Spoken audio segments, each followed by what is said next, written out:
So I don't know if you saw this on 60 Minutes. This was the former head of the Border Patrol. And here's what he had to say about working under Joe Biden. In our interview, Ortiz criticized Governor Abbott for not cooperating with the Border Patrol and playing politics with immigration. But he also expressed frustration with President Biden. I've never had one conversation with the president or the vice president for that matter. And so I was the chief of the Border Patrol. I commanded 21,000 people. That's a problem. I just saw 50 people today who had just crossed the border illegally. So something's not working. We need to make sure that Central America, South America, Mexico, that those regions understand that if you pay a smuggler and you cross in between the ports of entry and you do not have a legitimate claim to some sort of asylum benefit, you're going to be sent back. Do you believe that the White House has sent mixed? No, what you're going to be sent is you're going to be given housing and a debit card. That's what they're doing right now in New York City anyway. Chicago. Chicago. Oh, you could stay at the airport by the baggage claim openly. Messages to migrants. Yeah, most definitely.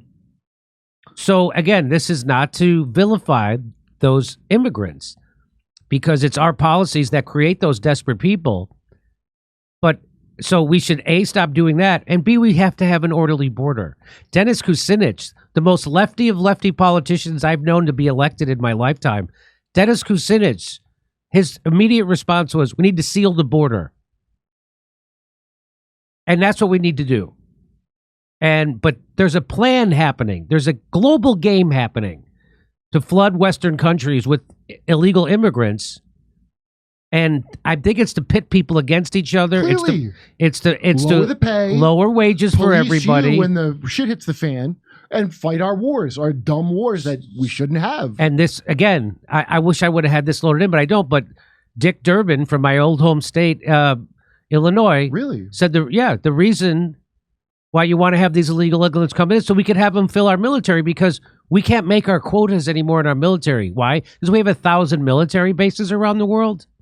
That's a big reason why. Yeah. And they can't make their quotas because they kicked out a bunch of them over the mandated vaccines. Yeah. And a lot of people... And your fat autistic kids can't do it. So we need people from countries that haven't been ruined by American lifestyle yet, who have some degree of fitness, and will be grateful to us for low wages. So this is what's happening. And you want to hear who's upset about it? This is an Hispanic resident of Eagle Pass, Texas. Listen to what she has to say about immigration. This is a Hispanic resident, Eagle Pass, Texas, which is where they say one of the biggest avenues of border crossings are happening. And this is what she has to say. I expect to hear the same thing from the previous campaign when he went to the president, the same thing. When Donald was president, everything was quiet. We don't live free anymore here in Eagle Pass and the border.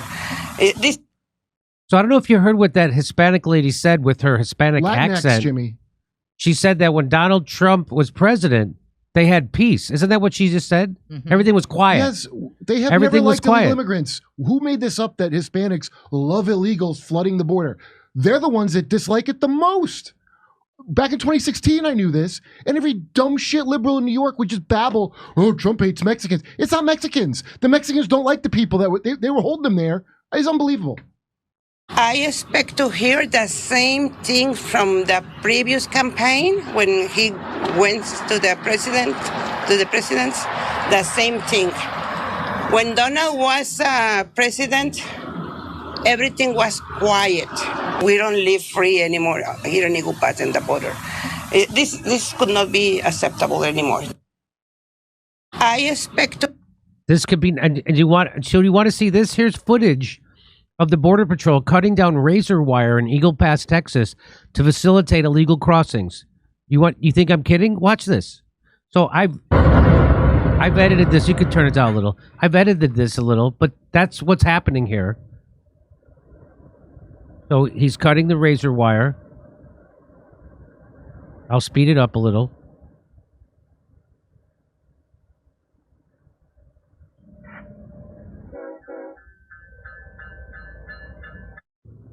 And now watch what happens after he cuts the razor wire. Are you ready for this?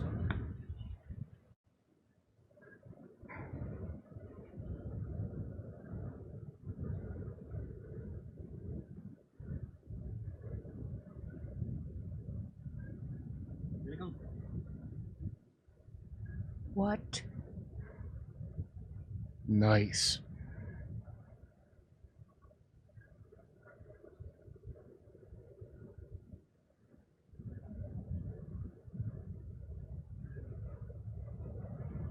Look, the nice man cut the wire.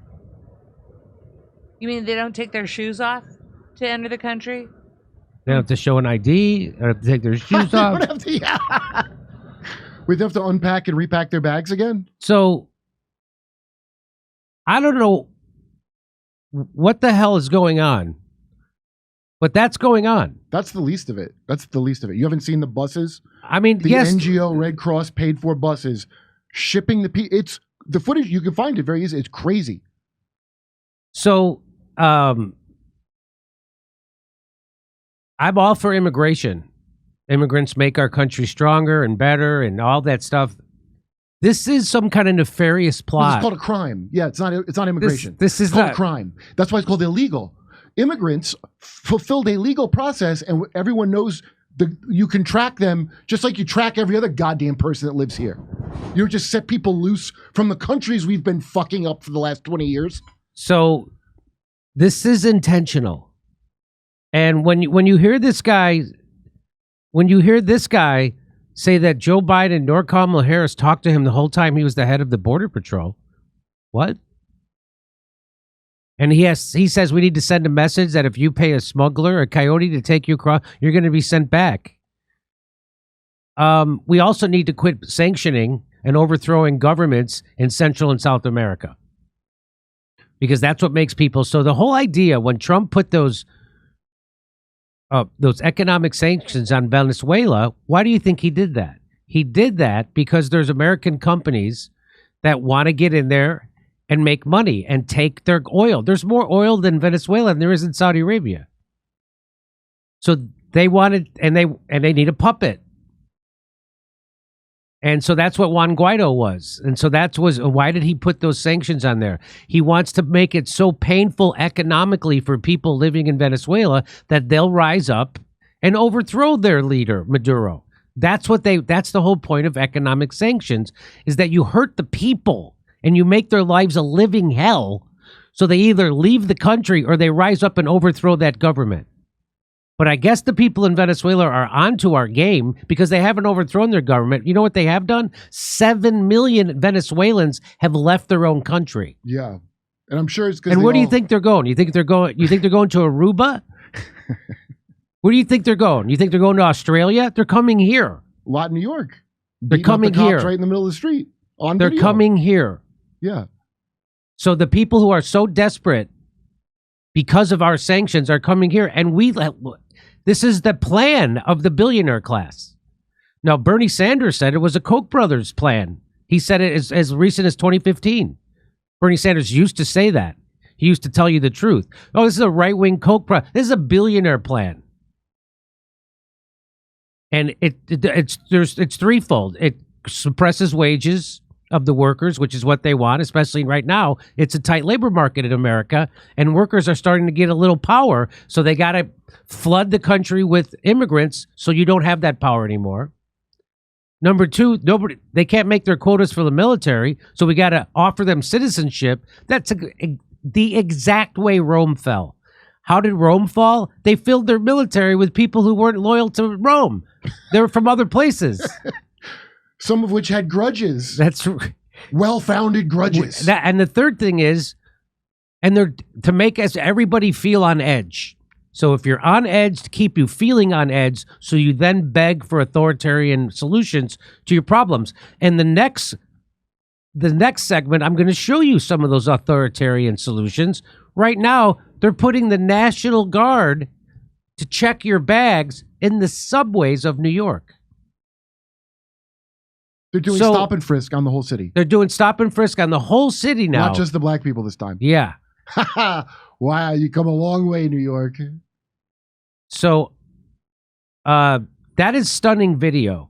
And And you tell this woman, go ahead, call this woman a racist. Call her a racist.